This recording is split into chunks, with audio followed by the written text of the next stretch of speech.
Las noticias, protagonistas y tendencias del momento. César Miguel Rondón, en Conexión Radio. La voz que cuenta la historia mientras ocurre. Muy buenos días. Son las 9 de la mañana y 1 minuto. Y usted está en la sintonía de En Conexión Radio por Éxito 107.1 FM, la radio del sur de Miami, territorio Éxitos. También nos puede escuchar por la aplicación Actualidad Media Group, que usted descarga gratuitamente en su celular. Y si entra en www.exito107.com, no solo nos va a escuchar, sino que también nos va a ver. Buenos días. Y recibo, el saludo de Guillermo Lozada de Johns Creek, en Georgia. Luis Daniel Luengo Vielma está en Quito. Saeda Bon en Orlando. Nelly Gil, muy buenos días, Nelly. Rodolfo Carmona nos saluda desde Medellín. Caramba, muy bien, en territorio paisa. Gracias por reportar la sintonía de En Conexión Radio. En Conexión Radio es una producción de Floralicia Anzola para Éxito 107.1 FM. Pero se emparrandó largo ayer con el Día de la Mujer y no vino hoy. Laura Rodríguez, si vino, está en la producción general. Muy buenos días, Laura. Buenos días, César. Buenos días a todos. Mariel Sofía Rodríguez está en la producción informativa desde Madrid. Buenos días, Mariel Sofía. Buenos días desde Madrid, un saludo en el estudio y a toda nuestra audiencia. Jesús Carreño está en la edición y montaje. Daniel Patiño está en los controles. Buenos días, Daniel. Buenos días, César. Es jueves. Vamos a celebrar el jueves. Jueves, está muy bien. Y ante el micrófono, quien tiene el gusto de hablarles, César Miguel Rondón. Hoy es el día de San Francisca Romana, madre y cuidadora de enfermos desamparados. Felicitaciones a todas las franciscas, las Panchas, Panchitas, Paquitas. Y es el día de Santa Alvera. Bueno, no conozco ninguna Alvera, pero la felicito igual. Y en el calendario astrológico de Enrico Mariani vemos que para el día de hoy tenemos a la luna menguando en Libra. La luna de Libra es una luna muy propicia, es la luna de la paz, la armonía, los acuerdos, las reconciliaciones de todo tipo. Es la luna en la que todos llegan a un acuerdo y todas las partes pueden ser beneficiadas. La luna de Libra, además, es buena para que usted vaya al salón de belleza, a la peluquería. Excelente para dar reuniones sociales. Es una luna para demostrar amor. Luna menguante en Libra, Sol en Piscis, cuando nos amanece este jueves 9 de marzo del año 2023. Y para el día de hoy, continuando con nuestros foros especiales por la Semana de la Mujer, tendremos Mujeres y Medios. Ese es nuestro hashtag, Mujeres y Medios. Cuando se trata de la representación y visibilidad de las mujeres en todas las plataformas de medio, la industria todavía se queda corta. Vamos a compartir con Tamoa Calzadilla. Ella es la Managing Editor de factchequeado.com, una plataforma magnífica de fact-checking en español, para que usted, cuando usted tiene duda de si esto es verdad o no, chequea con Tamoa Calzadilla.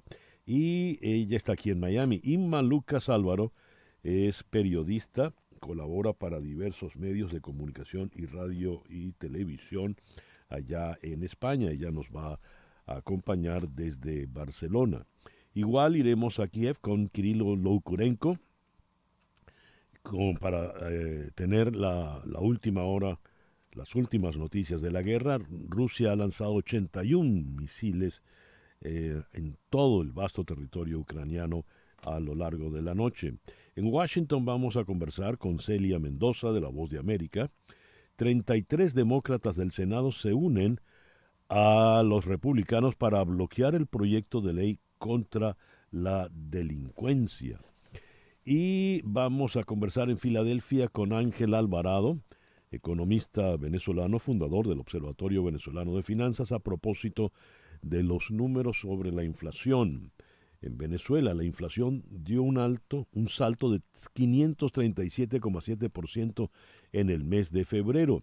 Y como vamos al Oscar ya el próximo domingo, en Caracas conversaremos con el crítico Eduardo García Grisanti para darle un repaso pues a los verdaderos favoritos, los que tienen real posibilidad de ganar en la noche del domingo. Esa es nuestra agenda para el día de hoy, jueves 9 de marzo. Tal día como hoy, en 1831, en Francia se crea la Legión extranjera. Todos los despechados en las historias románticas del siglo XIX se iban a la Legión extranjera para olvidar su pena de amor. Y en el 9 de marzo de 1873 en Canadá se funda la Real Policía Montada, donde estaba el sargento Preston con su fiel perro King, según recuerdo de mi infancia. Para los madridistas, el 9 de marzo de 1902 en Madrid, el Real Madrid celebra su primer partido en una explanada que había en la avenida de la Plaza de Toros. Y siguiendo con el fútbol, el 9 de marzo de 1908 se funda el Inter de Milán. El 9 de marzo de 1916, esto es interesante, se da la batalla de Columbus. Pancho Villa, con unos 600 soldados de la División del Norte, invade con éxito el pueblo de Columbus, en Nuevo México, Estados Unidos. Esto como respuesta al reconocimiento oficial del gobierno de facto de México, de Venustiano Carranza, por parte de Estados Unidos. El 14 de marzo del mismo año se inicia la expedición punitiva con más de 10,000 soldados, 10,000 contra 600, comandados por el general John J. Pershing, para capturar a Villa en México y ajusticiarlo en los Estados Unidos como un bandido cualquiera. Después de 11 meses y varios combates en México, el 6 de febrero de 1917, termina la expedición sin poder capturar a Villa. El ejército de Estados Unidos utilizó su más novedoso equipo militar en la expedición, que luego usaría en la Primera Guerra Mundial. Pancho Villa, y he aquí el detalle, ha sido el único latinoamericano que ha invadido a Estados Unidos. El 9 de marzo de 1959, la compañía de juguetes Mattel Inc. presenta por primera vez a la Barbie en la Feria de Juguetes de Nueva York. El 9 de marzo del 2015, Barack Obama dicta la orden ejecutiva conocida como Decreto Obama, en la que declara a Venezuela una amenaza inusual y extraordinaria a la seguridad nacional y a la política exterior de los Estados Unidos, decreto que sigue vigente hasta el día de hoy. El 9 de marzo de 1454 nació Américo Vespucio, un comerciante, explorador y cosmógrafo florentino, a quien debe su nombre al continente, porque él fue el primer europeo en decir que esto era un continente y no parte de Asia, como lo pensaba el señor Colón. El 9 de marzo de 1934 nació Yuri Gagarin, el primer cosmonauta soviético, pero el primer cosmonauta en general, fue el primer hombre en ser lanzado al espacio. El 9 de marzo de 1842, en la Scala de Milán, se estrena la ópera Nabucco de Giuseppe Verdi.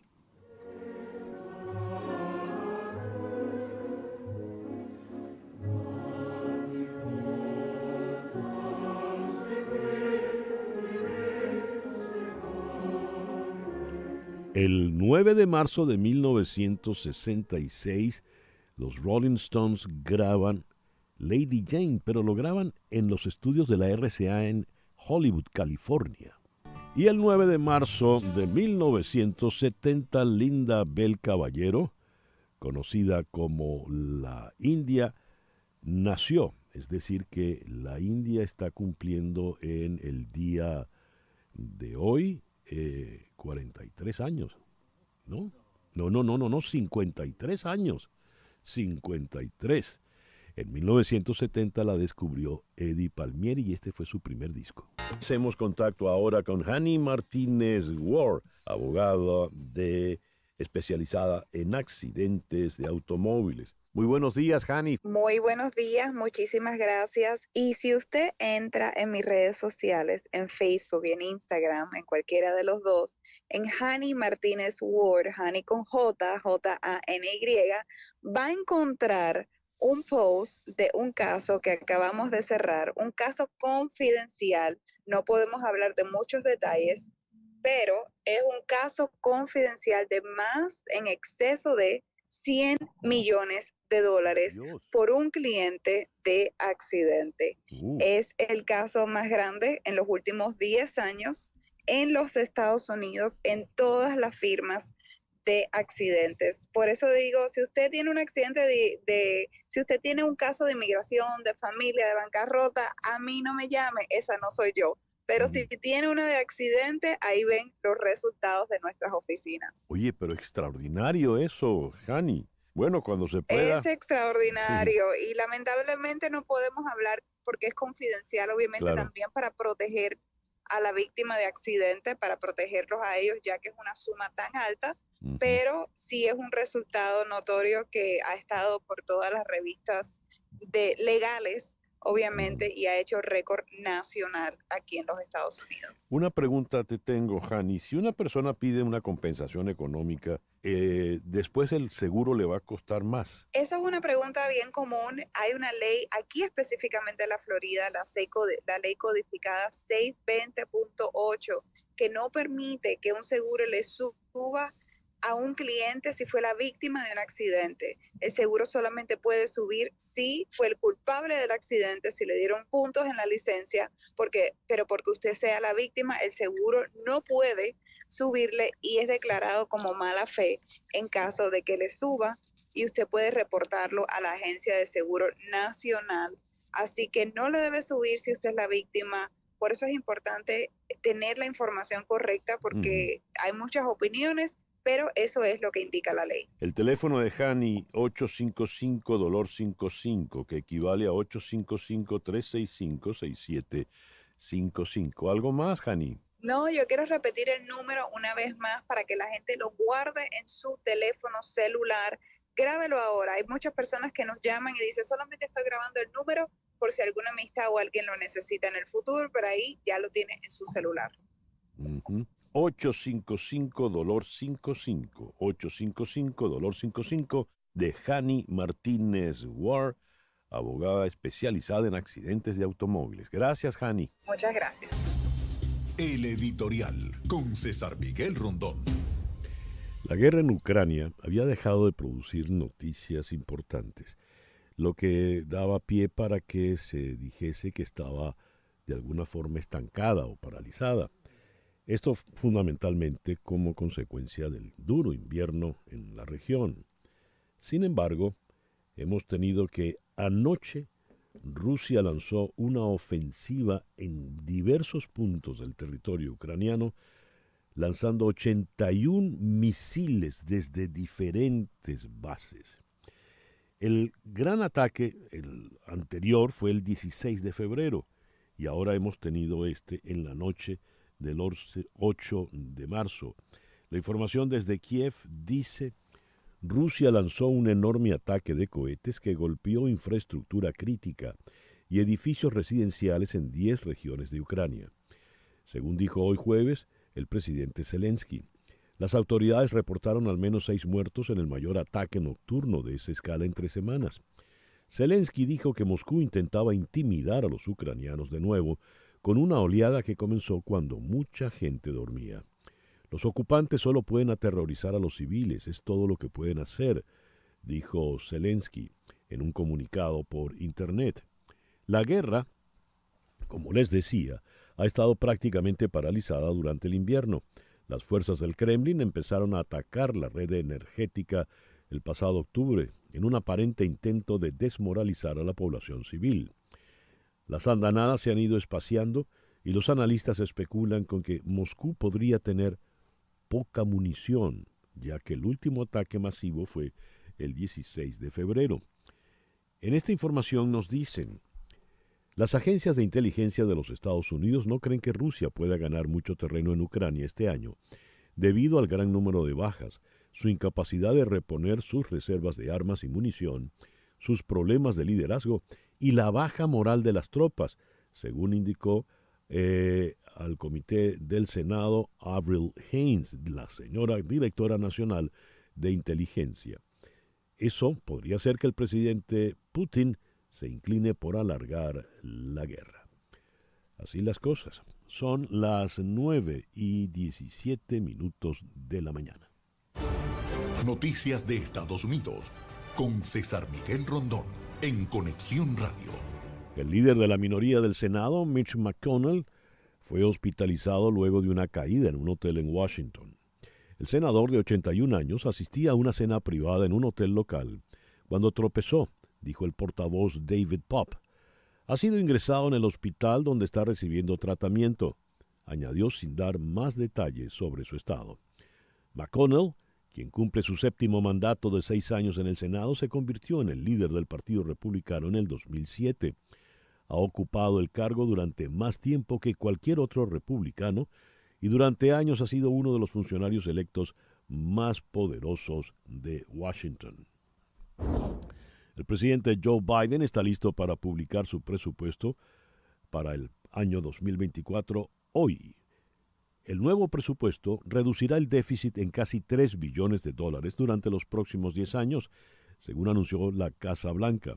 Los asesores enfatizan en que el presupuesto refleja su visión fiscal con inversiones significativas en manufactura, clima, educación, licencia pagada y atención médica. Todo junto con un menú de aumentos de impuestos para las corporaciones y los estadounidenses más ricos. También incluirá recortes a gastos derrochadores en intereses especiales como Big Oil y Big Pharma, según la secretaria de prensa de la Casa Blanca, Karine Jean-Pierre. Un nuevo comité de la Cámara que investiga los orígenes del COVID abrió ayer su primera audiencia pública con mucho teatro político, dice la nota. Los republicanos acusaron al doctor Anthony Fauci de encubrir los orígenes del virus y los demócratas criticaron esas afirmaciones como parciales y sin fundamento. Pero los legisladores mostraron un acuerdo bipartidista en un punto. El virus realmente puede haber venido de un laboratorio en China. La encargada de la Casa Blanca contra el fentanilo, Elizabeth Sherwood Randall, visita México para reunirse con el presidente López Obrador ante el creciente reclamo en Washington para combatir a los carteles de la droga tras la muerte de 2 estadounidenses, de 4 secuestrados en la frontera mexicana. Y aquí en Miami, Cumbre Concordia, el peligro de la desinformación es uno de los ejes de la Cumbre Concordia Américas 2023, que se inicia hoy en Miami con la participación de los presidentes Alejandro Yamatei de Guatemala y Chan Santoki de Surinam, ambos vía video, y Kamala Harris, la vicepresidenta, ha estado aquí en la ciudad de Miami. 9:20 de la mañana, una pequeña pausa. Y ya regresamos con la información de Venezuela, Cuba, América Latina y el mundo. Esto es En Conexión Radio por Éxito 107.1 FM. En un momento regresamos con César Miguel Rondón en Conexión Radio por Éxitos 107.1 FM. Escuchas a César Miguel Rondón en Conexión Radio. 9:22 de la mañana. Lo que ocurre en Venezuela con César Miguel Rondón en Conexión Radio. Según el Observatorio Venezolano de Finanzas, la inflación de Venezuela en febrero se situó en 20,2%. La organización explicó que con un aumento del precio del dólar estadounidense del 11% en febrero, es evidente que una tasa de inflación mensual del 20,2% sugiere que los precios están sobrereaccionando a la devaluación del bolívar. El observatorio señaló en nota de prensa que la inflación acumulada fue de 67,7% y la anualizada se ubicó en 537,7%. Han transcurrido casi 16 años desde que Guido Antonini Wilson fue señalado de llevar a Argentina un maletín con casi $800,000 que supuestamente eran para financiar la campaña de Cristina Kirchner. En Venezuela, el nombre de Antonini quedó en el olvido por los innumerables escándalos de corrupción. Pero desde ayer volvió a sonar Antonini Wilson en Argentina en el juicio oral por el contrabando de divisas en ese país. Julio De Vido, exministro de Planificación de Argentina, y Ricardo Echegaray, exjefe de la aduana, reclamaron el sobreseimiento, pidieron declarar nula la acusación fiscal y además argumentaron que si la plata era para la campaña electoral de Cristina Kirchner, el caso debería tramitarse en la justicia electoral y no como un contrabando de divisas. Nicolás Maduro anunció ayer, cuando se cumplieron 10 años de su llegada al poder, la creación de un gran programa social con el que prometió se pondrá a la mujer en el centro de atención del trabajo de su gobierno a través de la integración de otros planes y presupuestos ya puestos en marcha. Las elecciones primarias están a la vuelta de la esquina y los dirigentes opositores esperan contar con el voto de los venezolanos migrantes que ya suman 7.100.000, según la plataforma R4V, mecanismo de la Agencia de Naciones Unidas para los Refugiados, ACNUR, y la Organización Internacional para las Migraciones, OIM. Hasta ayer, la Comisión Nacional de Primarias ha recibido propuestas para la incorporación de los migrantes en las votaciones fijadas para el 22 de octubre, en las que se escogerá el candidato que se enfrentará al chavismo en los comicios presidenciales de 2024. 9:24. Cuba es noticia en Conexión Radio. El medio oficial Russia Today reveló que en la reunión entre el secretario del Consejo de Seguridad de Rusia, Nikolai Patrushev, y el general Lázaro Alberto Álvarez Casas, titular del Ministerio del Interior cubano, se acordó cooperación en el ámbito de seguridad y frente a las amenazas procedentes de Occidente. Cuba habla de Occidente.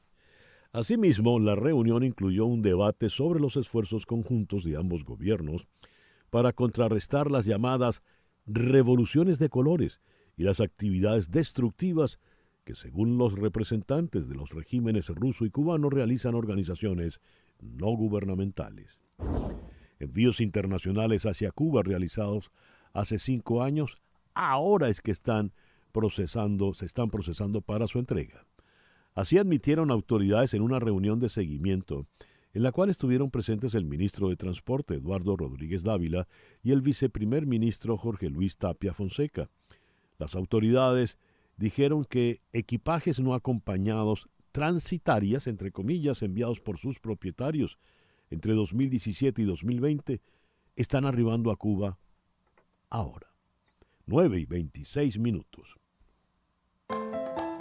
Lo que pasa en Latinoamérica, en Conexión Radio. La guerrilla del Ejército de Liberación Nacional de Colombia anunció su disposición a someterse al escrutinio de una comisión internacional que determine si está o no involucrada con el narcotráfico a fin de concretar un acuerdo de paz con el gobierno del presidente Gustavo Petro.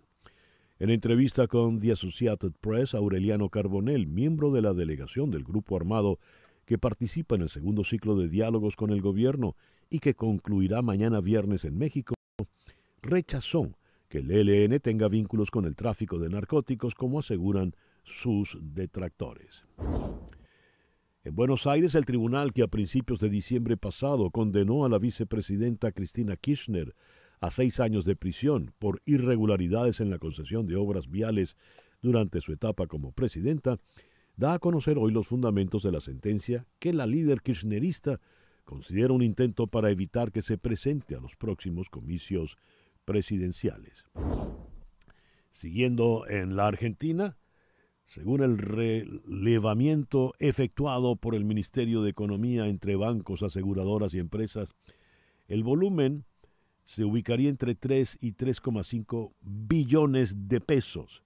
Estamos hablando de que el gobierno de la Argentina espera canjear hoy alrededor del 50% de la deuda en pesos que vence hasta junio.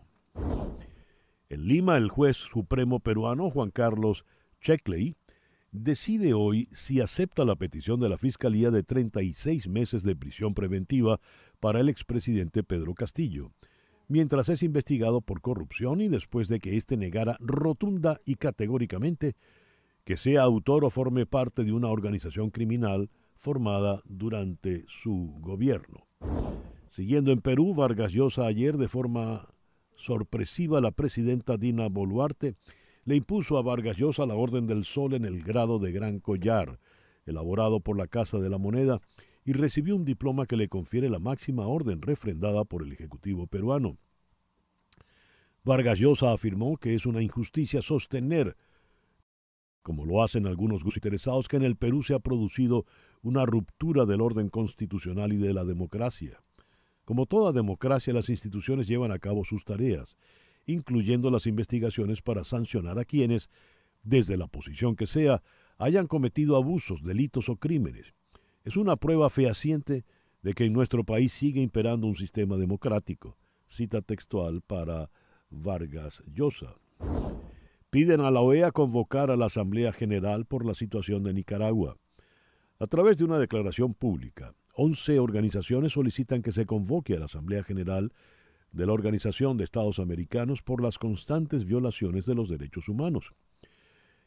Ante la continua violación de los derechos humanos traducida en el despojo de la nacionalidad, el destierro, la confiscación y ahora este golpe contra el sector privado, demandamos a la OEA que convoque a una sesión extraordinaria de la Asamblea General dedicada a la situación de Nicaragua, exigieron varios de estos organismos en un comunicado.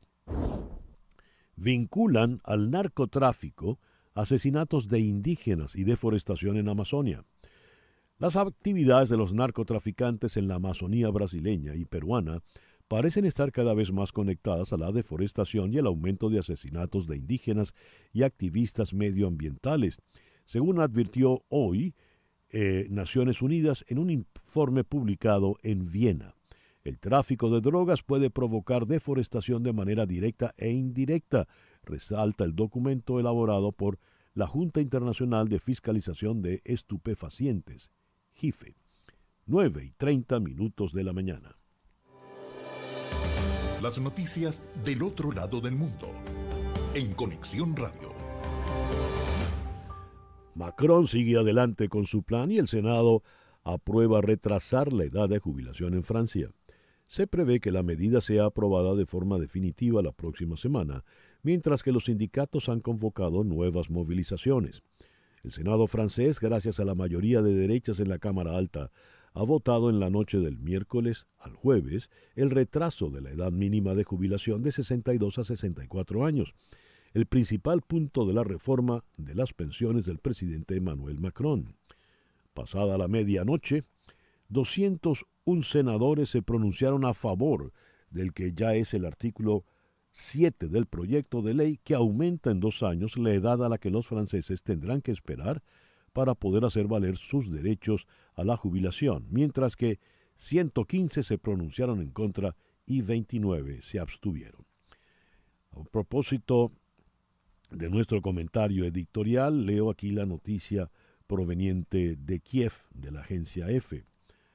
Al menos 9 personas han muerto en varios puntos de Ucrania como consecuencia del bombardeo masivo lanzado durante la pasada noche por el ejército ruso sobre una decena de regiones del país, según informaron fuentes oficiales.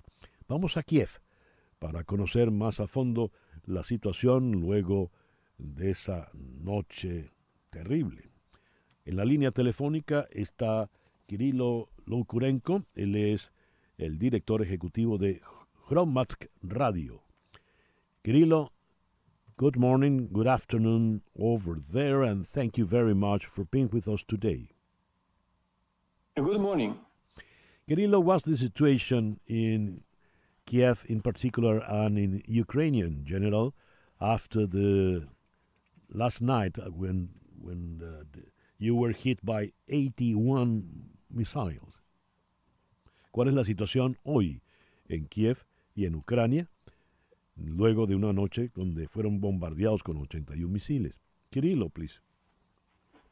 The situation is like usually after such similar air raids, some districts still do not have electricity supply. The officials provided their version of the nighttime air raid. And the situation is being analyzed by the media, by the specialists. Dice Quirilo, ocurre como suele luego de una noche de intensos bombardeos. Por ejemplo, muchos distritos en la nación están en este momento sin electricidad. Pero se está evaluando en este momento, se está considerando cuál fue el verdadero tipo de daños. Leo que la planta nuclear de Zaporilla, la mayor de Europa, quedó completamente aislada de la red eléctrica tras esos ataques. Kirilo, what could you tell us about the nuclear plant in Zaporilla? I read that it is isolated from the network of electricity for the whole country. There are good news actually about Zaporizhzhia nuclear power plant. Ukrenergo, which is Ukrainian energy operator, informed just about like 45 minutes an hour ago that actually Zaporizhzhia nuclear power plant restored its connection to the electricity grid.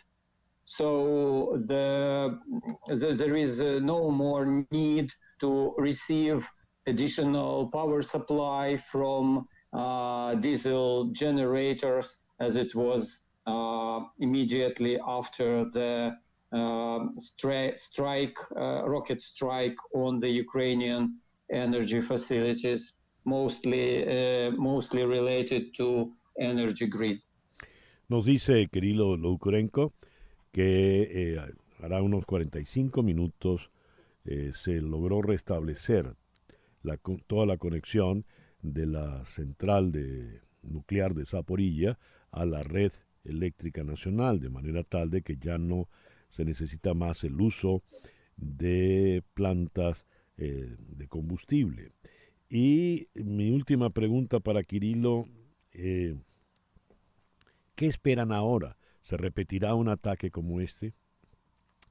What comes next, Kirilo? What are you expecting for? Could be another massive attack like the one last night? Nobody knows. So we hope that there will no further attacks soon. But according to some observers, Russia has some rockets, so they can have another attack. Some observers calculated that Russia needs some time to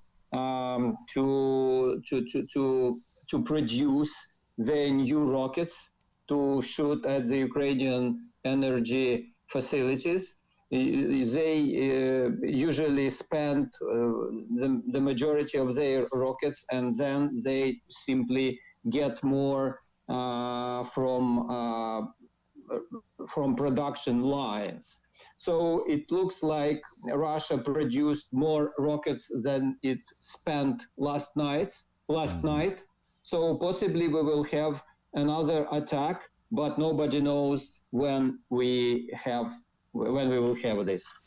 Dice Kirilo Loukurenko que en realidad nadie sabe cuándo pueda venir otro ataque como este. Sin embargo, los observadores y los expertos militares dicen que Rusia debe reponer la existencia de estos cohetes, de estos misiles, dado la masiva ataque que tuvieron ayer. Y eso se lleva su tiempo, construirlos, armarlos, etcétera. Pero, en fin, nadie sabe y todos permanecen en alerta. Kirilo, thank you very much for being with us today. You are welcome. Thank you for calling. Kirilo Lourenko es el director ejecutivo de Hromadsk Radio en Kiev.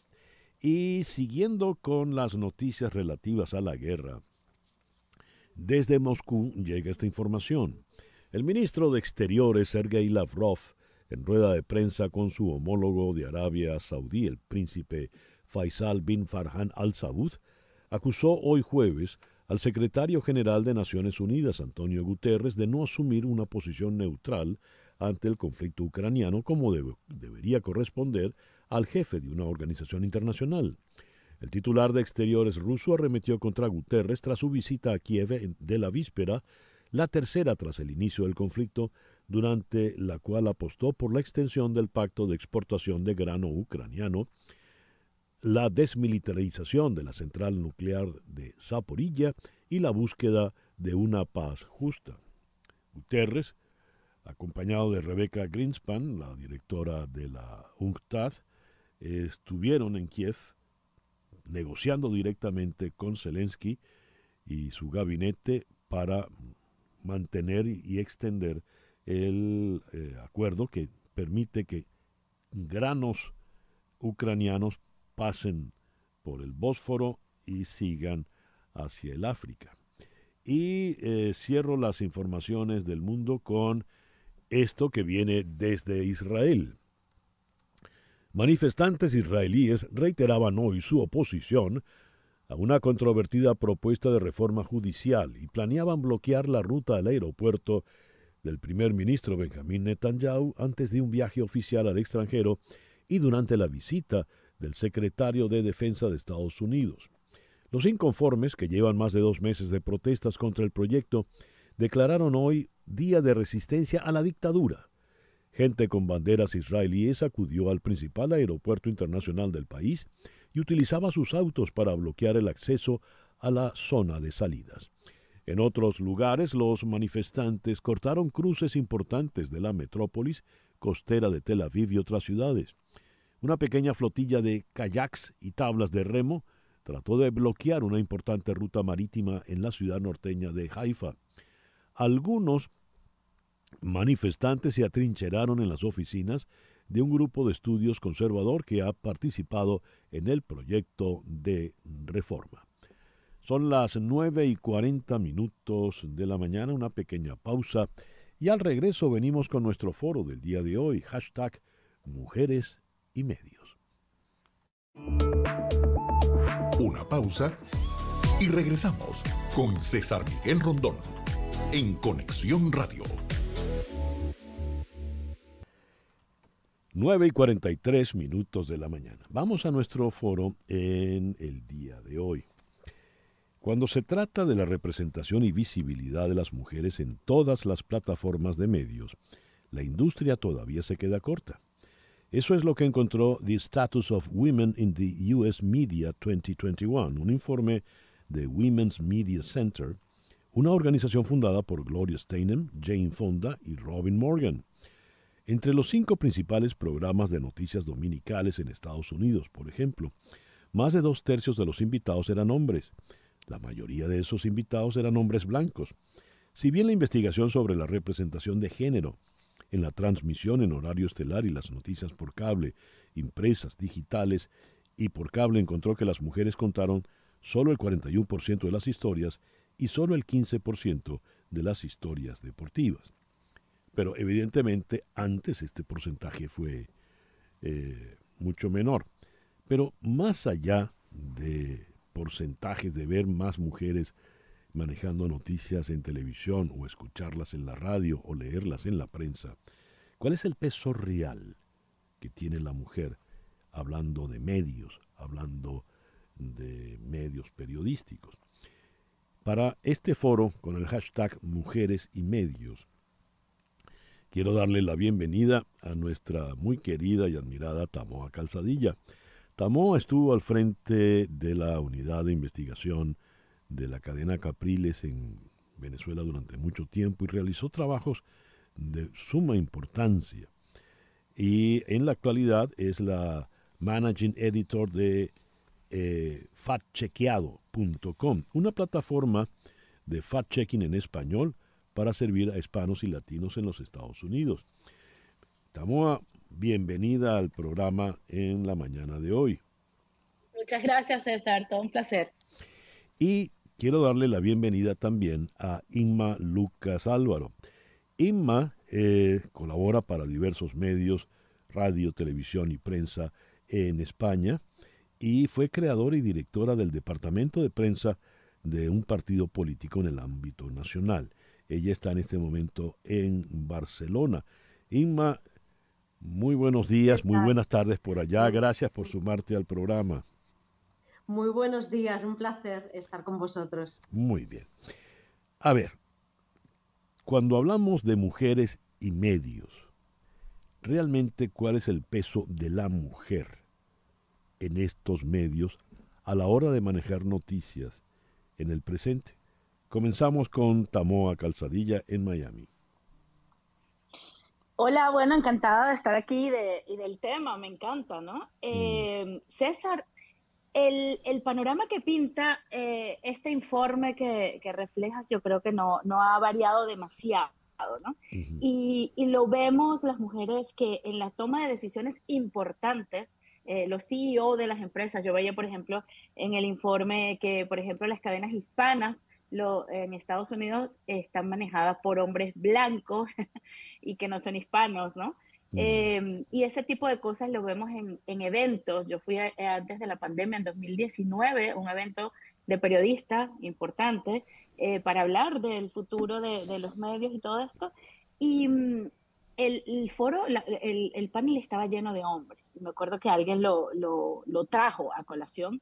Hubo aplausos, me imagino que de mujeres y de hombres, entendiendo que esto tiene que cambiar. Y si los mismos periodistas y en la industria nos damos cuenta de que tú no puedes seguir sentando en un panel de hombres a decirnos cómo son las cosas y desconociendo todo el poder que estamos teniendo las mujeres, el liderazgo que tenemos en equipos, en trabajos colaborativos. Yo he hecho muchos trabajos colaborativos acá en Estados Unidos de investigación y ahora con Fact Chequeado estamos creando una comunidad y vemos la participación muy activa de mujeres en las comunidades en distintos estados y en Puerto Rico, donde también tenemos aliados.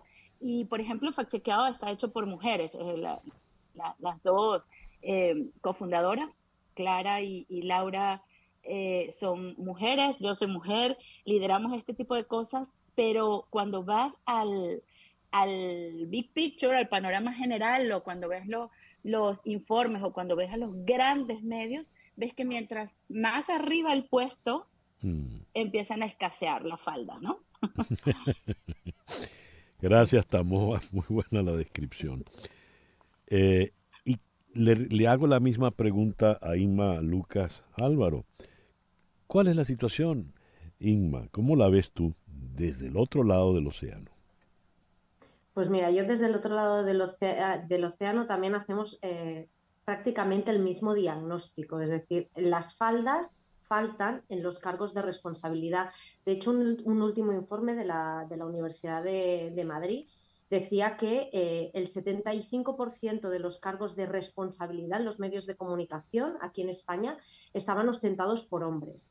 Eso no significa que la mujer lidere la comunicación. Yo creo que lideramos la comunicación y que cada vez más, que cada vez somos más. Es decir, el periodismo empezó en sus inicios con secciones de economía y política muy vinculadas al ámbito masculino, lideradas por hombres, y la parte más social liderada por mujeres, pero esto cada vez más forma parte de un reflejo de la sociedad en el que nos vemos involucradas todas las mujeres. Luego, el diagnóstico aquí, y no sé si coincide con el diagnóstico que se podría hacer allí, y que eso nos lo explicará seguramente mucho mejor Tamoa, es que la precariedad laboral sigue siendo significativamente y sigue afectando mucho más aquí en España a las mujeres. Es decir, son mujeres que cobran mucho menos que los hombres.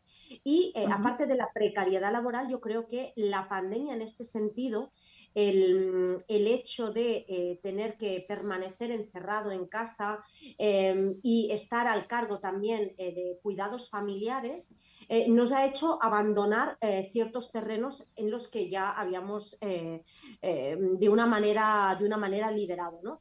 Entonces, yo pienso que cada vez las redacciones de los medios de comunicación probablemente es una mezcla tanto del género masculino como el femenino, pero sí que está claro que en los cargos de responsabilidad sigue predominando el hombre. Ya, hablaba Inma Lucas Álvaro desde Barcelona. Hay algo que me llama la atención. Yo pasé por la escuela de comunicación, creo que en el Pleistoceno superior ya, eso fue en el primer lustro de los años 70. Y en la Universidad Católica Andrés Bello, en el aula, en ese año, éramos bastante parejos, pero yo siento que había más mujeres que hombres. Y siento y sé que ha ido creciendo la presencia femenina versus la masculina en las aulas de formación universitaria. Si es así, ¿por qué una vez que salen al mercado laboral, que salen a penetrar realmente en los medios, esa presencia femenina no se da? ¿Qué pasa en ese caso, Tamoa? Sí, yo coincido contigo. No fue el Pleistoceno, fue un poquito más acá también que yo estudié y era lo mismo. Uno veía que era, y decía, es una carrera de muchas mujeres. Y cuando entras a las redacciones, todavía hay grupos de mujeres en los equipos. Cuando esto va aumentando, y ahí coincido con Nima, hay un tema que tenemos que tocar y es el de la disparidad en los sueldos también y las condiciones de la mujer como emprendedora de proyectos, pero también de una familia. Entonces, ¿qué pasa cuando tú le pagas al hombre un poco más que a la mujer y tienen que tomar, y no hay, en un país como Estados Unidos, no hay suficiente seguridad social para que no te cueste más un daycare que tu horario de ese día, ¿no? Por ejemplo, que eso pasa muchísimo y lo he visto muy cerca. ¿Quién decide renunciar, el hombre o la mujer? Uh-huh. ¿Quién decide abandonar su carrera o lo que llama aquí postergarla en este momento? Tú trabajas y yo me quedo 3, 4, 5 años y con toda esta cosa generacional de la tecnología, cuando vienes a ver un periodista de hace 5 años que no se ha actualizado, que no sabe de inteligencia artificial, de deepfake, que le dictas la nota al chat GPT, qué sé yo, te pierdes y entonces no puedes llegar a ser jefe, no puedes llegar a dirigir, no puedes llegar a ser managing editor si te has pasado los últimos 5 años criando, porque el sueldo familiar te obligó. Y para pagar un daycare, pues mucha gente renuncia. No quiero decir que sea lo común, pero es como para traer algunas cosas aquí a la discusión. Lo de la diferencia de precios, de sueldos, está en informes. Ahora están pidiendo transparencia, porque ¿qué pasa? Cuando no hay sindicatos o cuando esto no está abiertamente dicho, se presta a que hay discrecionalidad en los pagos y solamente informes como este que tú mencionas de Women's Media Center o cuando alguna organización lo advierte, te das cuenta que sigue habiendo esta brecha entre lo que gana un hombre en el mismo cargo, con las mismas credenciales y el mismo tiempo de experiencia, cobra más que una mujer. Y si lo llevamos al tema racial, se pone peor. Entonces imaginen una mujer negra, latina, en los medios. Estamos a calzadilla. Eso me hace única. Muy bien, Tamoa, excelente. Ahora, esta semana hemos hecho estos foros con causas femeninas, causa de la mujer, por precisamente el Día Internacional de la Mujer. Decidimos que fuera no el día, sino la semana.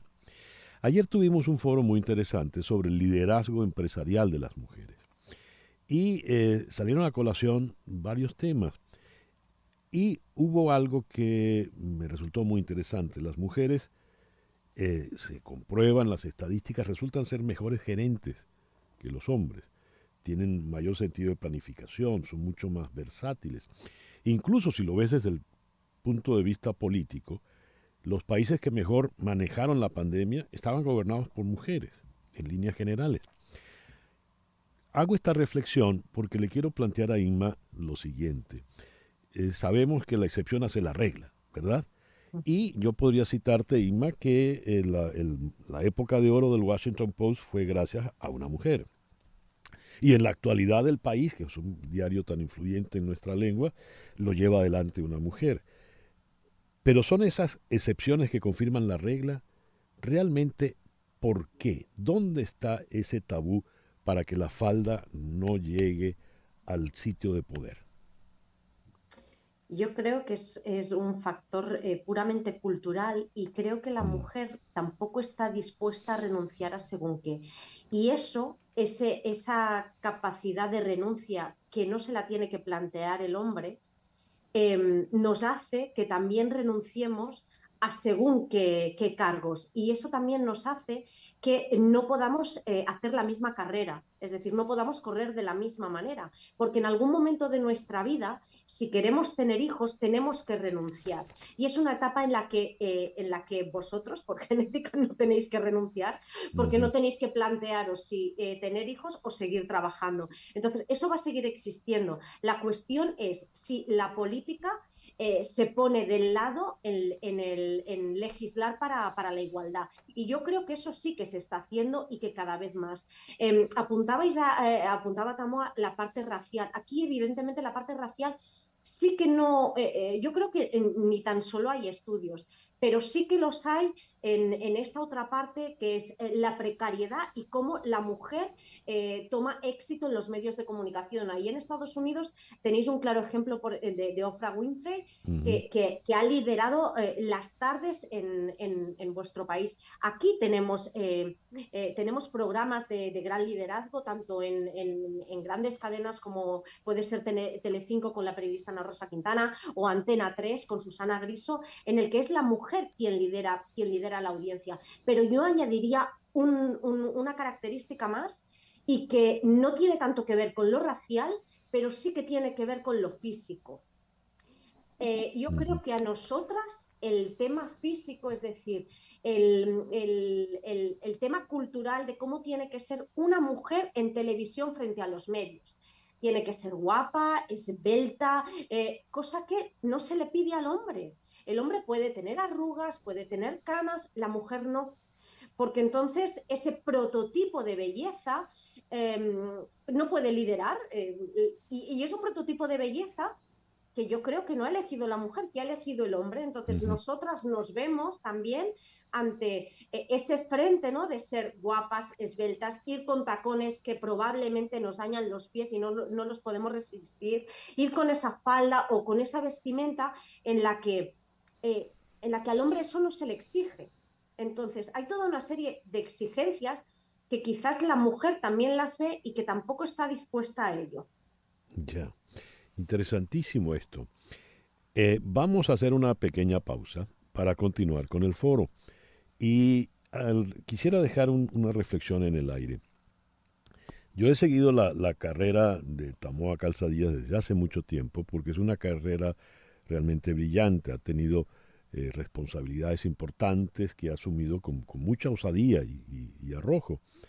Pero dada esa descripción magnífica que hiciste recientemente de las dificultades, la negra, latina, etcétera, etcétera, en los medios, me gustaría conocer un poco tu historia, porque además hay que agregarle tu condición de inmigrante política, ¿verdad? Cuando saliste de Venezuela, en las condiciones en que saliste, y ahora estás al frente de un proyecto tan importante como esto que es factchequeando.com. ¿Te parece, Tamoa? Sí, no la oí.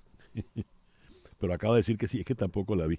Muy bien, vamos entonces a esa pequeña pausa y ya regresamos con nuestro foro #Mujeres y Medios en Conexión Radio por Éxito 107.1 FM aquí en Miami. En un momento regresamos con César Miguel Rondón en Conexión Radio por Éxitos 107.1 FM. Son las 10:04 de la mañana. Las noticias de este momento en Conexión Radio. ¿Qué noticias tenemos en este momento, Flor Alicia? Bueno, César Miguel, Corea del Norte disparó el jueves, hoy, un misil balístico de corto alcance hacia al oeste de su territorio, indicó el ejército surcoreano. El Estado Mayor Conjunto de Seúl afirmó que detectó el lanzamiento desde la ciudad portuaria occidental de Nampo a las 9:20 de la hora de Greenwich. Por otro lado, el gobierno de México denuncia a la esposa de García Luna por presunta complicidad. El gobierno mexicano denunció ante la Fiscalía General de la República a Linda Cristina Pereira por ser presunta cómplice de su esposo, el exsecretario de Seguridad Pública de 2006 a 2012, Genaro García Luna, declarado culpable el mes pasado por narcotráfico en Estados Unidos. Gracias, Flor Alicia. Son las 10:05 de la mañana. Retomamos entonces nuestro foro del día de hoy con el hashtag Mujeres y Medios. Había quedado en el aire antes de la pausa, Tamoa, que por favor, a manera de ejemplo, nos contases tu circunstancia en la ciudad de Miami. Por favor. Bueno, César, cuando yo vine aquí en octubre de 2015, que como tú decías antes, no fue porque queríamos venir de paseo a Disney, sino porque la cosa en Venezuela, en Caracas, se había cerrado el círculo sobre periodistas, y mi esposo también periodista. Teníamos una situación un poco complicada. Yo hacía investigación dura, señalando asesinos que estaban cerca como el del 12 de febrero contra Basilda Costa. Me había metido en temas de corrupción. Nuestros medios los habían comprado estas fuentes oscuras ligadas al chavismo, y no se sabía qué pasaba, pero cambiaban la línea editorial, se iban contra los periodistas que criticábamos. Un poco, por si hay alguien en la audiencia que no recuerda o no conoce, esto era el ambiente en 2014. A mi esposo también le robaron su equipo y todavía está en ramo verde, todavía están investigando un supuesto espionaje. Llegó el momento de decir, ok, tenemos que buscar un horizonte. En esa circunstancia nos venimos y consigo trabajo en Univisión Noticias. Menos mal, yo pude seguir mi carrera como investigadora, entré al equipo de investigación, todo eso parecía muy bien, pero la vida como inmigrante te cambia mucho. Y solamente cuando eres inmigrante lo sabes, y que es diferente a cuando viajas de turismo o viajas por unos días. Es reacomodar todo, y más tienes hijos, y esta cosa de la que hablamos hoy, de insertarte como mujer hispana, negra. Por cierto, de estas últimas dos cosas estuve como más consciente cuando esté aquí. En Caracas nunca me pregunté de qué color era, Sí, a nunca. menos que fuera por el cariño con el que te llama la gente. Aquí, en cada encuesta del colegio de mi hijo, cada año te pregunta, ¿cuál es tu raza? ¿Cuál es tu etnia? Mi hija, por ejemplo, que es blanca, pero es hispana, todo el tiempo me pregunta, ¿y yo qué pongo? Nunca nos habíamos preguntado eso, por ejemplo. Que pertenecíamos a grupos, que existían cuotas. Bueno, yo aquí aprendí en este país que había nombres, por ejemplo, como mansplaining, para entender por qué un hombre siempre cree que no entiendes cosas, y porque siempre te está como explicando a alguien que solo por ser mujer tú no conoces unas cosas. Se llama mansplaining. Ok, bienvenido. Esto me pasa a diario, ¿no? Gente que cree que eso, por ser mujer, te tiene que explicar porque no entiendes. Entendí términos como mobbing, que es como una especie de acoso laboral, que es cuando te ignoran, cuando te excluyen, cuando te tratan diferente a otros, que va desde el sueldo hasta simplemente participación en una discusión editorial, en una discusión, si vas a un viaje, o sea, ¿qué vas a hacer? Porque yo te voy a explicar cómo se hace, y tú dices, bueno, pero si yo tengo más de 20 años haciendo esto, está bien que estoy en otro país, nos podemos ayudar de otra manera. Tener que explicar tus proyectos y hacia dónde querías ir mucho más, te cuesta más que a otra gente, y te das cuenta todos los días. O sea, detrás de una historia de inmigración hay muchas cosas de agradecimiento, de qué bueno estar en este país a salvo, pero también hay muchas lágrimas, ¿no? Y eso hay que decirlo. El saldo es a favor, sin duda, pero sobre todo para gente que piensa en migrar, hay lágrimas y no te pueden sorprender. O sea, pierdes mucho de lo que habías hecho. Hay gente que simplemente no le importa porque hay un tema de competencia, yo necesito estar. Y hay un chiste que no recuerdo nunca quién lo hizo, pero cada vez que hablamos de estas cosas y de mujeres en posiciones y lo que te cuesta y liderar, dice, mira, la igualdad con la mujer y el hombre en el campo laboral va a ser cuando tú veas que hay mujeres mediocres en los puestos de poder. Ahí es cuando te vas a dar cuenta la cosa se igualó. Porque cuando tú ves una mujer allá arriba o liderando, es porque le ha puesto alma, corazón, y ahí detrás de eso hay mucho empeño, mucha fuerza, mucha lágrima, pero que por encima de todo este panorama que estoy pintando, tú dices, pero voy para adelante, porque nada de esto me va a parar. Magnífico relato, Tamoa. Y sí, hay una situación de privilegio para ti, igual para mí, que he podido estar aquí en Miami trabajando en lo que siempre he hecho, ¿no? Lo mismo que hacía en Venezuela, solo que aquí he podido decir las cosas que ya no las pudimos decir por allá. ¿Hacia dónde va, volviendo a una perspectiva más global, hacia dónde va todo esto? Le quiero preguntar a Inma. Me refiero a la presencia de la mujer de una forma integral en los medios. Inma, por favor. Yo creo que va a ir a más y además porque las generaciones que vienen ya vienen dando codazos, es decir, ya la situación es diferente. La mujer se ha empoderado de otra manera, pero yo creo que es muy importante el debate que habéis planteado encima de la mesa de la importancia de la libertad para poder explicar las cosas en el periodismo. Y esta libertad que nos afecta a todos. Y sobre todo habéis puesto encima de la mesa otro tema también muy importante y que nos afecta a todos. En el tema de la inmigración, evidentemente las diferencias entre norte y sur. No es lo mismo venir de Venezuela que venir de Canadá y ser mujer. Entonces, si ya siendo mujer nos cuesta, evidentemente, que nos tengan en cuenta o que no nos hagan este vacío, ¿no? Como apuntaba Tamoa, tenemos que ir superando muchísimos obstáculos que el hombre no los tiene. Pero cierto es que las generaciones que están creciendo ahora y que se están formando en las universidades, cada vez hay menos diferencia en ese aspecto y cada vez son más conscientes de esa igualdad entre unos y otros y del acceso que tienen. No es lo mismo cuando nosotros estudiábamos, el acceso que teníamos a ir a la universidad, si nuestros padres nos los podían permitir o no nos lo podían permitir, y sobre todo, evidentemente, aquí en España, cuando han pasado un proceso de guerra civil, luego de transición, el acceso a la universidad era potencialmente marcado por los hombres y ahora ya no. Y ahora ya no, hay un mismo acceso, hay un acceso paritario.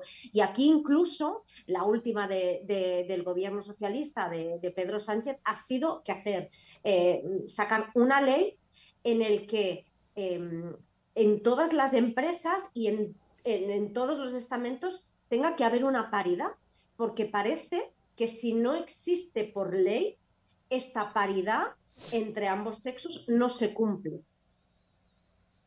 Me llamó mucho la atención el chiste de Tamoa, ¿verdad? Solo habrá verdadera paridad e igualdad cuando una mujer mediocre esté en un puesto de poder.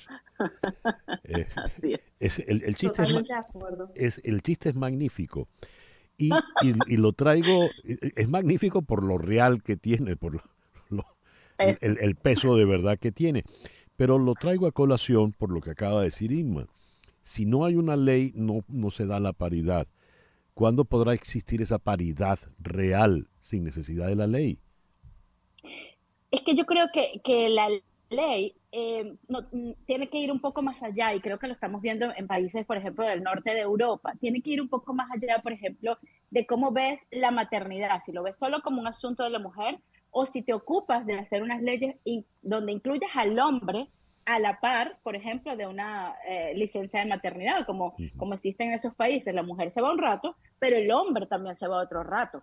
Y entonces la mujer vuelve después que desteta al niño. Ese tipo de cosas, ¿qué va a hacer? Que un empleador no diga, no, mejor hombres que no se van en el permiso. No, el hombre también tiene su permiso. Entonces, creo que tiene más una manera como pensar toda la sociedad que simplemente hacer una ley en la que mete un hombre y una mujer, mete una mujer y un hombre, porque se va a dar solo incluso, cuando tú no tengas que decidir, bueno, la mujer se va 3 meses o 2 meses, no. Y cuando haya más políticas como ¿qué hacemos con esos niños que están haciendo? Necesitamos a los dos en la fuerza laboral, creando. Yo creo que el teletrabajo, no sé ustedes, y sé que esto es una discusión que está ahora en todas partes, ha ayudado un poco a relajar este tema para muchas mujeres mientras no existen ese tipo de leyes, ¿no? A veces digo, bueno, en la pandemia yo decía, si yo hubiera tenido esto cuando tenía a mi hija grande pequeñita, que me traía algunas cosas en la casa, me ahorraba el commute, la cola, tantas cosas, bueno, sería todo mucho más suave. A lo mejor pensar medidas en las que alivies a las familias, porque la sociedad entiende que están formando a los niños que, como decía Inma, son también a los que apostamos. O sea, los niños que estamos formando hoy en estas cosas, en estos asuntos, son los que van a mandar y también van a hacer estas regulaciones, ¿no? Y creo que en ese sentido soy optimista. Muy bien. Citaba tu chiste, Tamoa, porque como comenta Inma, en la medida en que hay una ley de paridad, eso nos va a conducir indefectiblemente a la mujer mediocre gerenciando. Lo ideal es que no haya hombres mediocres gerenciando, ¿cierto? Nadie mediocre. Nadie mediocre gerenciando. Es decir, que todo sea un fruto de esfuerzos y de méritos legítimos. Me gustaría tu opinión al respecto, Inma. ¿Inma? Esto no es una carrera de esfuerzo y de méritos. Llega un punto en la vida en el que el hombre no tiene que decidir y la mujer sí. Entonces, cuando partamos desde situaciones igualitarias, y eso solo nos lo pueden dar, nos lo puede dar la política, es decir, los que están gestionando nuestra vida a través de leyes. Cuando eso llegue a término, aparte de la gran tarea cultural, de educación, en casa, en las escuelas, pero cuando esa igualdad sea real y no tenga que haber renuncia, entonces llegaremos a ese punto en el que tenemos que llegar y en el que se prime la excelencia. A mí también creo que es importante que valga la pena el esfuerzo, que valga la pena la formación, que valga la pena la capacidad. Pero cuando eso no vale la pena, cuando nuestro esfuerzo tiene que ser el doble o el triple que el de nuestra pareja, el del hombre, entonces ahí es cuando tenemos un problema. Ya. Entonces, no es que dejemos llegar mediocres de ambos sexos y que la paridad sea así, no que lleguen mediocres. No, por favor, porque entonces ya nos arruinamos en las empresas y en los medios de comunicación. Sí. No, pero que teniendo en cuenta esa paridad, se prime la excelencia entre igual a igual. Veamos cuál es el currículum de igual a igual. Veamos qué formación tiene esa persona de igual a igual y no decidamos porque vamos a contratar, porque es que el hombre nos sale más barato que contratar a la mujer. Ya. Quisiera ir, ya para cerrar, porque estamos acercándonos al final, al punto quizá medular. Hay una visión, por ejemplo, en los foros que hemos hecho esta semana. Tuvimos uno de mujeres y política y salieron casos de grandes gobernantes, de un lado o de otro, desde la señora Thatcher hasta Indira Gandhi, pasando por Angela Merkel, la señora Bachelet, en fin. Y allí se evidenció que la mujer que gerencia un país, que lo gobierna, pues lo hace de una manera muy eficaz, muy efectiva, porque la mujer tiene una manera eficaz de disponer de la vida, de marcar una pauta de procedimientos, un manual de procedimientos. Igual ocurrió en el foro de ayer sobre liderazgo. ¿Hay alguna manera femenina, la visión de la mujer en el medio, marca una diferencia? La pregunta va para ambas, ¿no? A ver quién quiere responder primero. Tamoa. Yo creo que es importante la diversidad, ¿no? Y cada vez nos estamos dando cuenta de dos cosas. Uno, la diversidad dentro de los medios, porque ves cómo cambia cuando tú metes en el equipo a alguien que tiene una visión que tú no veías, ¿no?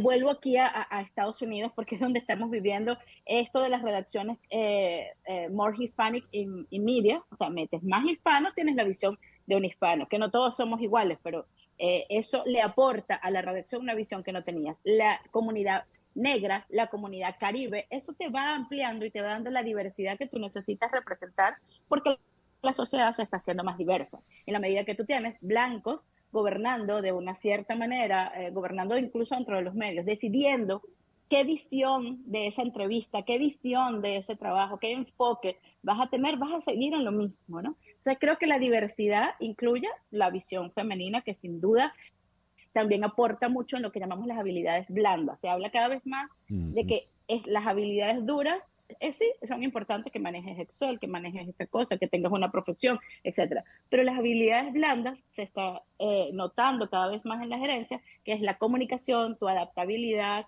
el teamwork. Tú puedes trabajar en equipo de verdad, que no es lo mismo que sentarte en una reunión, sino sabes sacar lo mejor de cada persona. Eres versátil para decir, bueno, esto lo tengo que hacer diferente. Sabes resolver problemas. ¿Y quién sabe resolver problemas más que una mujer que es madre, que es transporte, que paga, que viene, que va? Entonces creo que, claro que aporta. Creo que es muy importante meter esta visión y darle mucho poder. Tamoa, te agradezco mucho que hayas estado hoy aquí en nuestro foro. Escuchemos la conclusión entonces con Inma, por favor. Y yo creo que es evidente que aportamos todos, y en la comunicación y en el periodismo, cuanto más nos nutramos de esa diversidad social que tenemos, mejor periodismo vamos a hacer. Tanto entre hombres, mujeres de diferentes países, y sobre todo tenéis el ejemplo ahí en Estados Unidos, no tanto aquí en España, pero es que es así, es que la comunicación y el periodismo tiene que ser un reflejo de la sociedad en la que estamos, y solo será ese reflejo si esa comunicación se hace a partes iguales, y a partes iguales también significa entre ambos sexos, y después la capacidad de organización y la capacidad de ser eficaces, de ser resolutivas. Claro, es que es lo que apuntaba Tamoa, es que cuando tienes que ser directora de orquesta y estar, pues no sé, entre poner una lavadora, hacer la comida, llamando al médico para que atiendan a tu hijo, y después tienes que salir con el maletín y bien arreglada y ir a un medio y redactar la noticia o ponerte delante de un micrófono o delante de una cámara, pues es evidente que también gozamos también de más recursos, porque así nos lo hemos tenido que gestionar, porque no nos ha sido fácil. Y después, otra cosa que yo creo que evidentemente el hecho de tener hijos te hace también estar y ser más organizada y priorizar, porque en la vida no hay nada más importante que priorizar. Y cuando tienes hijos, priorizas todo en base a ello. Entonces, esa capacidad también de tomar decisiones y de dar importancia a lo que es realmente importante, yo creo que también es una característica, y creo que evidentemente de la misma manera que los equipos de las estructuras, ¿no? La pirámide, en la cúspide de la pirámide está el hombre, en los equipos de comunicación sigue predominando la mujer. Ya. Por su capacidad organizativa. Muy bien. Inma, muchísimas gracias por haber estado con nosotros en el programa de hoy. Ha sido un placer. Espero ir a Miami. Yo estuve viviendo en Ohio durante un año, estudiando allí, y espero en algún momento cruzar el charco de nuevo. Ojalá. Bienvenida. Sí. Inma Lucas Álvaro, desde Barcelona, en España, y aquí en Miami. Tamoa, muchísimas gracias por habernos acompañado. Un abrazo grande, un gusto siempre hablar contigo, César Miguel. Gracias. La gran Tamoa Calzadilla. Bien, hemos llegado al final del foro. Vamos a hacer una pequeña pausa y ya continuamos, porque todavía sigue en Conexión Radio por Éxito 107.1 FM, aquí en Miami. Una pausa y regresamos con César Miguel Rondón en Conexión Radio. Estamos en Conexión Radio con César Miguel Rondón. Leo lo siguiente: 33 demócratas del Senado se unen a los republicanos para bloquear el proyecto de ley contra la delincuencia en D.C. Los senadores votaron por abrumadora mayoría a favor de impedir que el Código Penal actualizado del Distrito de Columbia se convierta en ley, lo que supone la primera vez en más de 3 décadas que un proyecto de ley aprobado en el Distrito de Columbia es rechazado por el Congreso y la Casa Blanca. ¿Pero por qué es rechazado? Consultemos en la ciudad de Washington con Celia Mendoza de La Voz de América. Celia, muy buenos días. Gracias por atendernos. Muchísimas gracias, César. ¿Cuál es el problema con este proyecto de ley contra la delincuencia? Realmente lo que se está viendo con esta decisión por parte de los republicanos y también de estos demócratas es un rechazo a leyes más permisivas, las cuales reducirían, en este caso en particular, las medidas y las sanciones para algunos de los crímenes que se estarían persiguiendo dentro de la ciudad y uno de los, o del Distrito de Columbia, que es particularmente Washington. Esto obviamente tiene que ver con los crímenes que tienen que ver con los robos de autos, con crímenes en los que en este momento se ha visto un incremento significativo por parte de los miembros de la comunidad. De hecho, durante esta discusión que se dio, se hablaba de que se han registrado en lo que lleva de este año más de 100 robos de autos en la ciudad y que esto obviamente refleja que hay un incremento y la mayoría son cometidos por jóvenes. De acuerdo al Consejo Municipal que aprobó esta medida de forma unánime, están tratando de reducir las penalidades para dar oportunidades a estas personas. Sin embargo, esta ley que fue promovida por el líder de los republicanos, Mitch McConnell, y que fue apoyada también por el demócrata Chuck Schumer, estaría violando para ellos no tendría las bases para poder demostrar que esto es lo que estaría sucediendo, y ellos aseguran que esto lo que muestra es una criminalidad que se daría bajo unos parámetros en los que no habrían consecuencias serias. Algunos de los que votaron a favor de esta propuesta de bloquear la medida desde el Congreso y en este caso desde el Senado en particular, hablaban acerca de lo que ellos aseguran es también la incapacidad que tendrían bajo esta nueva forma de perseguir estos delitos, la capacidad de los jueces o el número de jueces para poder enfrentar todos estos casos. Así que esto básicamente es la parte que llevó a que muchos de ellos, como mencionabas, 36 demócratas se unieran a los republicanos, y también la Casa Blanca habría ayudado a esta decisión por parte de algunos de ellos, ya que el presidente Joe Biden le dio respaldo a esta resolución republicana para bloquear estas nuevas leyes contra el crimen del Distrito de Columbia, y que ha dividido a miembros de su propio partido en medio de las crecientes preocupaciones que existen, desde luego, no solamente en Washington D.C., pero también en otras ciudades, acerca del incremento significativo del crimen. Claro, tiene que ver en definitiva con el problema del Distrito de Columbia, que es un distrito que no puede ser realmente autónomo en tanto distrito porque es el sitio donde está el Congreso, la Corte Suprema y la Casa Blanca, ¿no? Que terminan prelando sobre las decisiones que tomen allí. Celia, mencionaste a Mitch McConnell. ¿Cuál es su estado luego de la caída que sufrió ayer? Hasta el momento no se ha sabido mucha información. De acuerdo a lo que se ha dicho por ahora, se sabe que Mitch McConnell estaría hospitalizado luego de haberse caído en un hotel. Esto desde luego genera preocupación. Él es una persona ya mayor. Se sabe que estaba en una cena privada y al parecer está en un hospital después de haber sido allí recibido. Esto lo dijo su portavoz, el señor David Pop. Algunos de los miembros del Congreso ya se han expresado al respecto, le han enviado sus mejores deseos. Lo que se sabe que McConnell, de 81 años, estaba en el Waldorf Astoria, y también se sabe que los miembros del Departamento de Bomberos y Servicios de Emergencia atendieron de inmediato, pasadas las 9:17 de la noche, pero el estado de salud específico de él todavía no se ha dado a conocer. Hay que recordar que en el año 2019 McConnell tuvo una fractura de hombro después de haberse también caído en su casa en Kentucky, y tuvo una cirugía. Por ahora y hasta el momento se mantiene todo el resto de los detalles básicamente privados. Pero McConnell, recordemos, fue elegido por primera vez en el al Senado en 1984 y fue reelegido a otro periodo de 6 años en el 2020. Así que es uno de los republicanos más prominentes que están allí y desde luego estamos pendientes de lo que pueda suceder con su salud. Cualquier caída de un octogenario es para preocuparse, ¿no? Así es. Y no sabemos exactamente los detalles de cómo sucedió y qué parte fue la que realmente resultó afectada. Estamos pendientes durante esta jornada que su equipo de trabajo pueda dar más detalles, pero lo que sí es claro es que está hospitalizado y recibiendo tratamiento médico. Celia, muchísimas gracias por estos minutos en la mañana de hoy. Gracias a ti.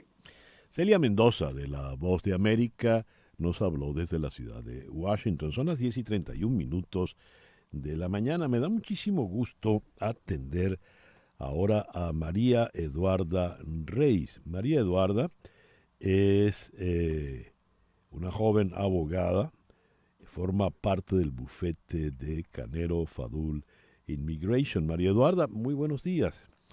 Gracias por estar con nosotros. Hola, César Miguel. Muchas gracias por tenerme hoy aquí. Un saludo a todas las personas que nos escuchan hoy. María Eduarda, creo que es la primera vez que oigo esa combinación de nombre, María Eduarda. Me parece muy bonito. Cuéntanos algo de ti, de dónde eres, dónde estudiaste. Sí, soy brasileña, ¿sabes? Nacida y criada ahí.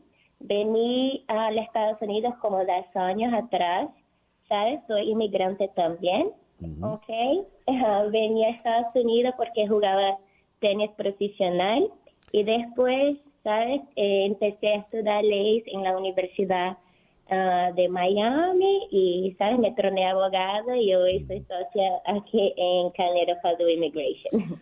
O sea que tu apellido no es Rey, sino Reis, ¿verdad? María Eduarda, y fuiste tenista profesional. Por ejemplo, en el caso de los deportistas, ¿cómo pueden emigrar? ¿Qué se sugiere? ¿Qué plantean ustedes? Sí, existe, ¿sabes? Muchas oportunidades para atletas como yo, ¿sabes? Existen muchas visas de no inmigrantes como la P, la O, que pueden venir los atletas. Y después también, ¿sabes? Conforme van creciendo en su carrera profesional, pueden explorar opciones de correr la residencia por causa de tu carrera, ¿sabes? De suceso en los campos deportivos. A ver, buscan es la EB1 o la visa O, ¿verdad? ¿Cómo es eso?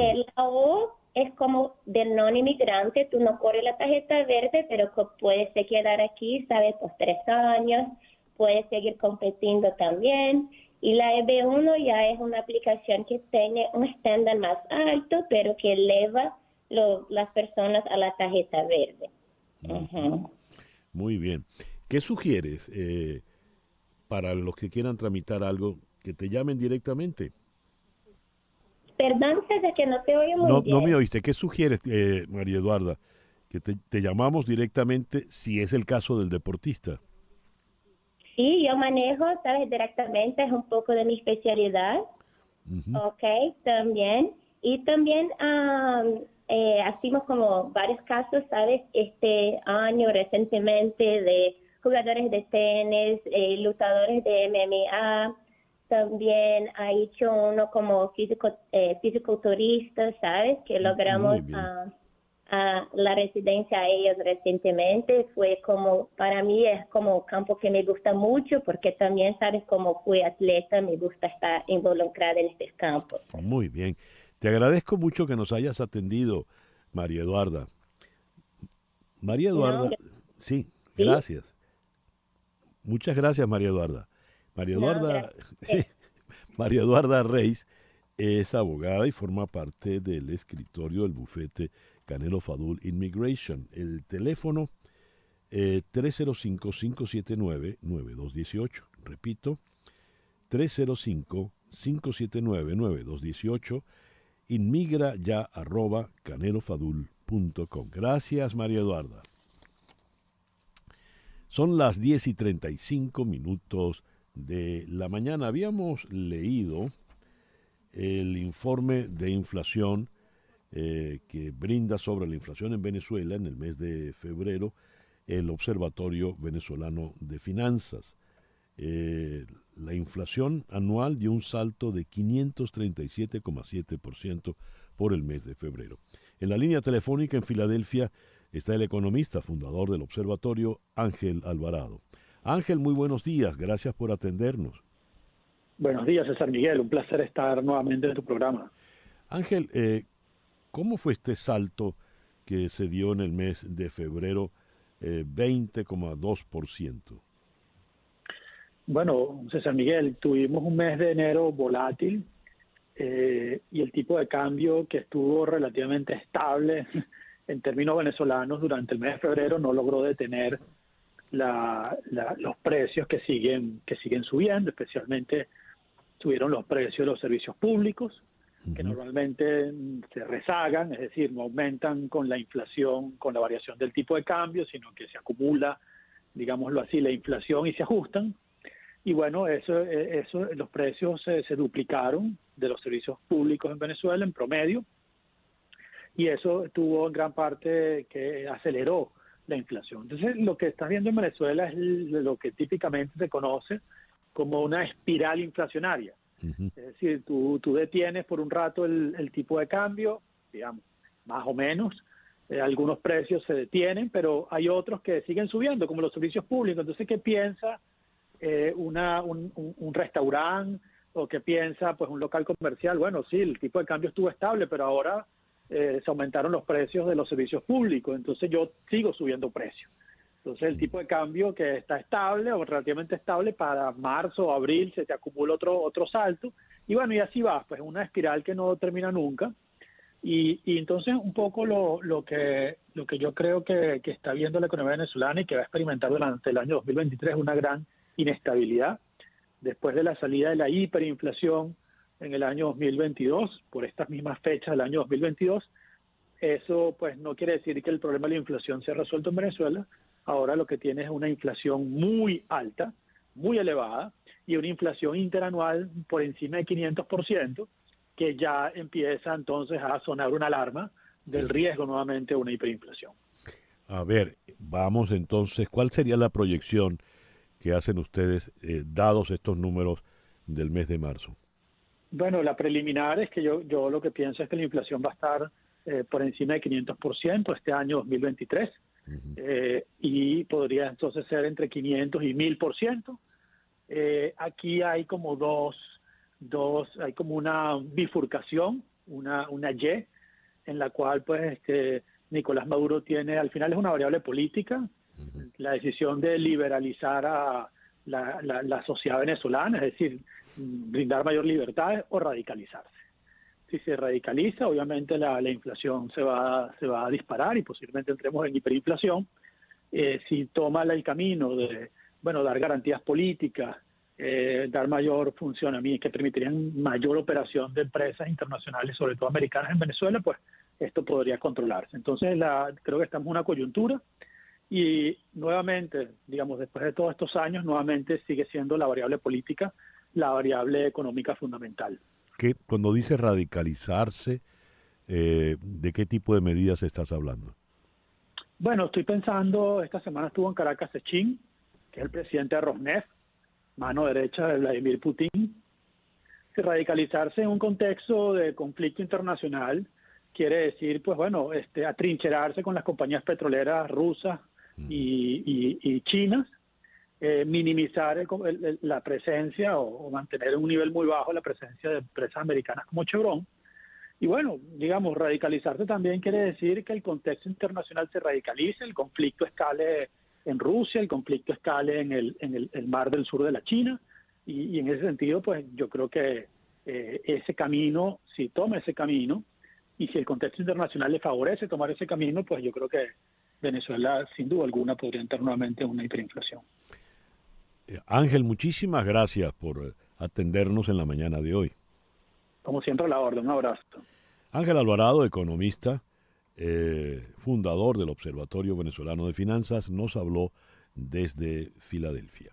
El reloj indica en este momento a las 10:40 de la mañana, una pequeña pausa y ya regresamos con En Conexión Radio por Éxito 107.1 FM. Una pausa y regresamos con César Miguel Rondón en Conexión Radio. 10:44 de la mañana. Este domingo tenemos los Oscars. Vamos a Caracas para conversar con el crítico Eduardo García Grisanti. Eduardo, la suerte está echada. Buenos días. ¿Cómo estás, César? ¿Qué tal todo? Sí, bueno, ya el domingo son los Oscars y hay mucha expectativa con la que pueda ganar, pero bueno, estamos aquí para aclarar todas las dudas con respecto al proceso de selección de la ganadora. ¿Cómo se selecciona la ganadora? A ver, yo creo que mucha gente tiene como la mala concepción de que, bueno, que los Oscar a veces premian a la película equivocada o piensan que es un grupo de personas que se sientan a discutir cuál es la ganadora. Y la verdad es que el sistema es mucho más complejo que eso, porque desde el año 2009 se incorporó algo llamado la votación preferencial. En este sistema no gana la película con mayor cantidad de votos. Parece un poco como ilógico, pero bueno, este sistema lo que hace es pedirle a cada miembro de la academia, que este año son cerca de 10.000 personas, les pide que enumeren del 1 al 10 las películas según su favoritismo, siendo el primer lugar la película que más les gustó y en el 10º lugar la película que menos le agradó. Entonces, bueno, gracias a este sistema hemos podido ver como alguna, bueno, de cierta manera como disparidad, ¿no? Porque gana a veces el mejor director una película y la mejor película la gana otra. Entonces, esto pasó el año pasado con Coda, que bueno, la favorita para llevarse el premio era El Poder del Perro, y terminó ganando Coda, que era una película que no tenía ningún premio en cuanto a dirección o actuación, y se llevó el premio más grande de la noche. No sé si quieres que comente un poquito cómo funciona este sistema. Por favor, aunque es bastante complejo. Porque parece un contrasentido, ¿no? Sí. Parece un contrasentido. Sí, voy a tratar de explicarlo. Las personas que conozcan un poquito de matemática o de estadística sabrán mucho más cómo funciona. Pero entonces, se les pide a todos los miembros que enumeren del 1 al 10 las películas. Entonces, en una primera ronda se va a ver si hay alguna película que supere el 50% de aprobación. Usualmente esto no pasa, entonces empiezan a eliminarse las películas. La primera en ser eliminada es la que tiene menos cantidad de votos número 1. ¿Hasta bien? ¿Estamos bien hasta ahora? Sí. Ok, se elimina esa película que tuvo la menor cantidad de votos número 1. Pero las papeletas que incluyeron a esa película no se descartan todavía, sino que se va a tomar su segunda opción y esa segunda opción que pusieron se va a redistribuir entre las 9 restantes. Y así el proceso continúa hasta llegar a una película que lleve 50% de los votos. Y esa es la ganadora. Bueno, tenemos 10 películas. Sin Ningüedad en el frente, que también compite como película extranjera. Avatar, Almas en Pena, Inisherin, Elvis, Todo a la vez en todas partes, que según las quinielas y los apostadores parece que es la gran favorita. Los Fabelman, Tar, Top Gun, Maverick, El Triángulo de la Tristeza y Ellas Hablan. ¿Por cuál te inclinarías? Es así. Tú? ¿Por cuál te inclinas? Mira, mi top 3 de este año son Los Fabelman, Todo en todas partes y Tar.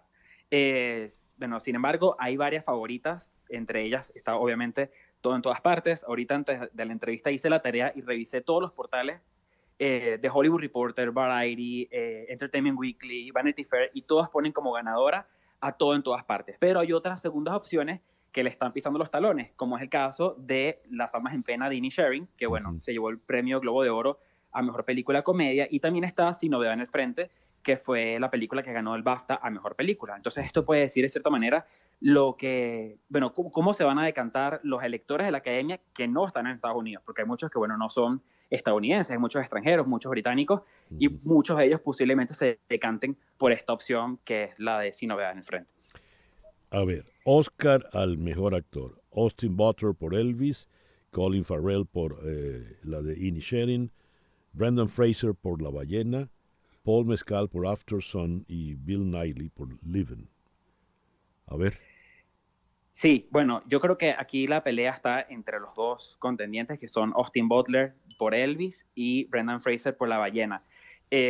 Ambos han llevado la mayor cantidad de premios. el actor Brendan Fraser se llevó el premio a la mejor actuación según la crítica y el premio del sindicato de actores, mientras que Austin Butler se llevó el premio Globo de Oro y el BAFTA. Entonces esto lo que hizo fue dividir aún más las posibilidades que tienen estos actores. Y lo mismo se repite con el premio de Mejor Actriz, que está entre Cate Blanchett y Michelle Yeoh. Ambas se han llevado la mayor cantidad de premios, 2 una y 2 la otra. Entonces lo que hace es, poner un poquito más difícil la cosa. En cuanto a los actores secundarios, sí está mucho más, más claro. Por ejemplo, en el caso del actor secundario de Todo en Todas Partes, Ke Huy Quan, que este actor se ha llevado todos los premios y la verdad es que ya está casi cantado que él va a ser el ganador del premio a Mejor Actor Secundario, pero en cuanto a la Mejor Actriz de Reparto también está hay un poquito más de incertidumbre porque, algunos dicen que va a ganar Jamie Lee Curtis por Todo en Todas Partes, hay otros que dicen que va a ganar Angela Bassett por Wakanda Forever, porque esto es dependiendo de los premios que ya han ganado en toda esta carrera previa al Oscar. ¿Y la Mejor Dirección? Bueno, Mejor Dirección también está entre Steven Spielberg, que muchos apuestan a que se lo va a llevar él por la tradición, ¿no? Por apostar a una película de cierta manera muy personal, de abrir su alma a Hollywood y contar una historia de amor por el cine, que sabemos que esto siempre gusta. Además que es un actor, es un director que ha sido reconocido por la Academia en 6 décadas distintas, siendo el único director en lograr esto. Pero hay otros más bien que apuestan a que van a ser los Daniels, que son los directores de Todo en Todas Partes, quienes se lleven este premio. Incluso el mismo Spielberg apostó por estos directores de 35 años cada uno y dijo que ellos son el futuro del cine y que gracias a su innovación el cine no ha muerto, ¿no? Y yo creo que el propio Spielberg apueste a estos directores le da una señal a otros directores votantes a que se decanten por esta opción. Bueno, tendré que ver otra vez Todo en Todas Partes, a ver si la entiendo. Eduardo, mil gracias. Yo creo que sí. Sí, yo creo que eso es la desventaja de esta película, que puede dividir mucho a las personas y si bien eso puede ser bueno, si el 50% de los votantes la escogen como ganadora, gana, pero si divide mucho a los votantes, esto pudiera pasar la factura y no resultaría ganadora el domingo 12 de marzo. Mil gracias, Eduardo, por acompañarnos en la mañana de hoy. Gracias a ti, César, que esté bien. Eduardo García Crisanti es especialista en temas de cine, crítico de cine, nos habló desde Caracas. Son las 10:51 de la mañana. Contratar los servicios de un abogado de inmigración es un asunto serio.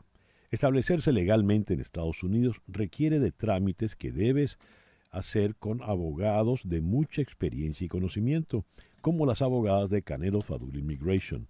Tienen amplia experiencia en el área de inmigración. Se especializan en visas de inmigrantes, no inmigrantes, visas de empleo, visas de talento, inversión, naturalización y ofrecen asesoramiento legal en todos los aspectos. Llama al 305-579-9218, repito, 305-579-9218 y la primera consulta, si dices que llamas de mi parte, es gratis. Canelo Fadul Immigration, reputación, confiabilidad y efectividad. Las noticias de este momento en Conexión Radio. Y ya para cerrar, ¿qué noticias tenemos en este momento, Flor Alicia? Bueno, César, Rusia asegura que el ataque de hoy fue una represalia por incursión ucraniana. El Ministerio de Defensa ruso dijo en un comunicado que atacó a empresas de defensas ucranianas y otras infraestructuras militares con diversas armas, incluidos los misiles hipersónicos Kinzhal, en respuesta por las acciones terroristas organizadas por el régimen de Kiev el pasado 2 de marzo en la región de Bryansk. El ejército ruso asestó en venganza este ataque masivo.